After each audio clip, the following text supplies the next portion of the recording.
అదే విధంగా ఏ డ్యామ్ కి ఏ బ్యారేజ్ కి ఏ సంఘటన జరిగినా ఈ NDSA report is the final authority in this country.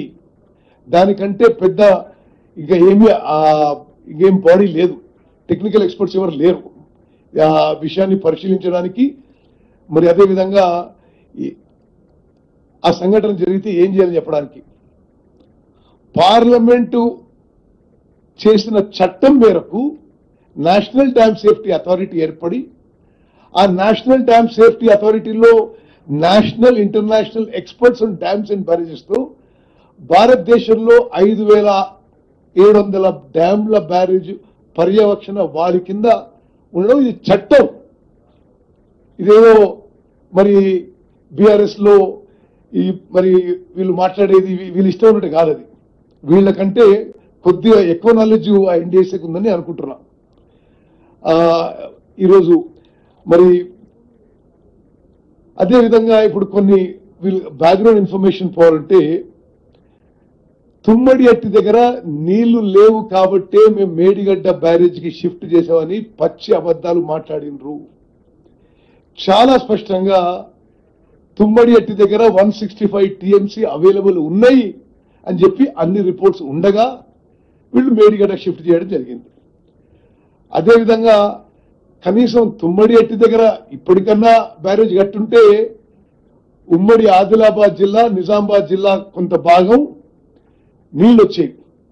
అది తట్టిన మట్టి పోయకుండా వాళ్ళ హయాంలో తుమ్మడి అట్టి బదులు వారద దగ్గర కడదామని చెప్పి మళ్ళీ ప్రపోజల్ ఇస్తే అది సిడబ్ల్యూసి ఇది టెక్నికలీ నాట్ వైబుల్ అది quotation.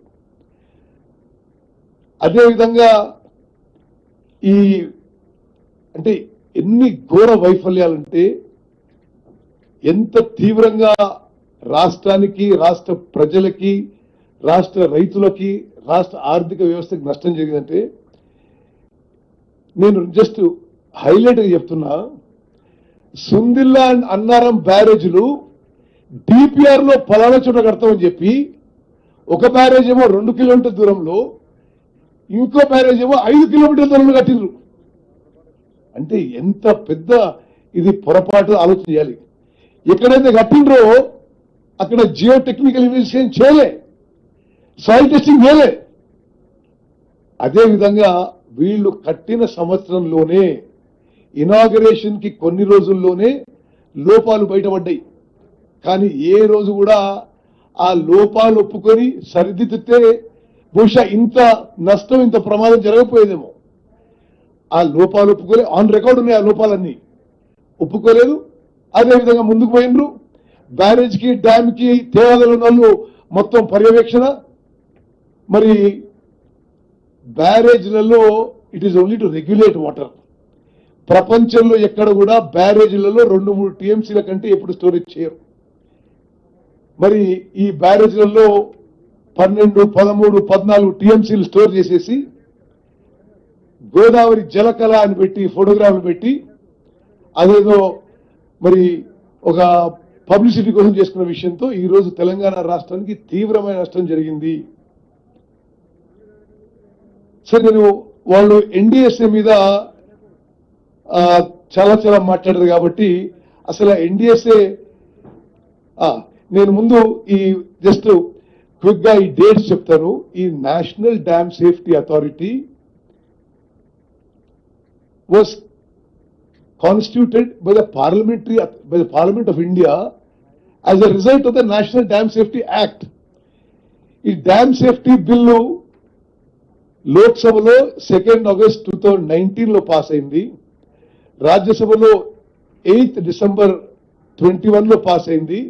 President of India gave an assent on December 13, 2021. మరి ఈ నేషనల్ డ్యామ్ సేఫ్టీ యాక్ట్ ని నేషనల్ డ్యామ్ సేఫ్టీ అథారిటీని మేము ఒప్పుకోరని ఈ పిచ్చి మాటలకు ఎవరు జవాబు చెప్పాలి? National dam safety authority is a central regulatory body for implementing dam safety policies and standards, developing safety guide lines and standards, resolving interstate dam safety disputes, ensuring compliance with safety measures, conducting risk assessments and advising on safety measures. మరి నేను మళ్ళీ repeat చేస్తున్నా, dam design barrage design అయింది, నిర్మించబడ్డది, కూలిపోయింది. మొదటిసారి NDC వచ్చింది, TRS party BRS party అధికారంలో ఉండగానే వాళ్ళ గవర్నమెంట్ లోనే. మరి ఈ రోజు వాళ్ళు మాట్లాడే మాటలు మీరు అర్థం చేసుకోండి.